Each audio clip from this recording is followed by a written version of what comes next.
Perhaps the most prominent UN figurehead with regards to spiritual unification of the world is this man, Robert Mueller.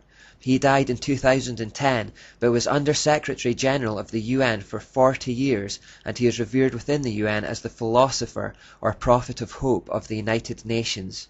His spiritual viewpoints were quite clear. He said, "We must move as quickly as possible to a one-world government, a one-world religion, under a one-world leader."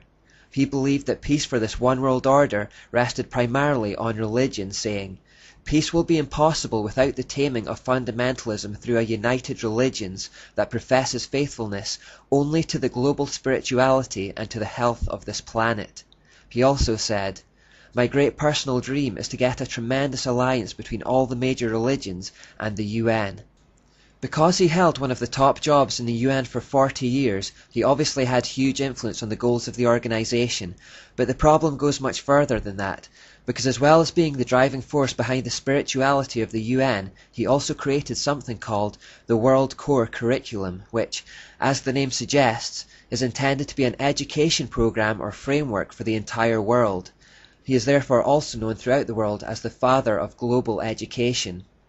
Not only this, but he actually established specialist Robert Mueller schools, where his educational ideas could be taught in their purest form. There are over 30 in existence, and more are being established each year. The World Core Curriculum earned him the UNESCO Peace Education Prize in 1989. Now, since UNESCO is just an NGO of the UN, that seems a little meaningless to give yourself an award, but anyway, following the plaudits he received from within the UN, he also drew up a framework for world media coverage, as well as a framework for planetary and cosmic consciousness, and a framework for arts and culture.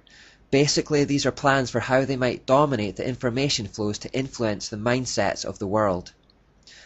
My focus is the World Core Curriculum because the idea was that the UN issues this document to the nations, who then use it as the framework for their own regional school curriculums. By this method, all the schools around the world would start teaching their kids the same ideas about life. The coming generations would then have the same worldview and the same attitudes for the New World Order. Robert Mueller said of it that we must steer our children toward global citizenship, earth-centered beliefs, socialist values, and the collective mindset which is becoming a requirement for the 21st century workforce. He went on to say, "A World Core Curriculum might seem utopian today.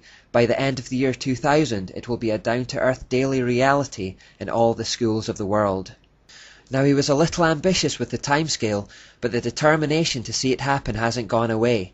Here in Scotland, a new curriculum has just been introduced called the Curriculum for Excellence, and although it has been heavily criticised by parents and by teachers alike, it openly bases itself on UN frameworks, and one of its key components is preparing children for global citizenship, and it uses phrases like the child's well-being and well-becoming. Most people wouldn't pick up on that, but we know from the evolution part that the word becoming is an occult term for the evolution towards godhood. So if this World Core Curriculum is to be the source for national curriculums around the world that will be taught to coming generations of children, we need to find out what's in it. Robert Mueller wrote in the World Core Curriculum notes that the underlying philosophy upon which the Robert Mueller School is based will be found in the teaching set forth in the books of Alice A. Bailey. The school is now certified as a United Nations associated school providing education for international cooperation and peace.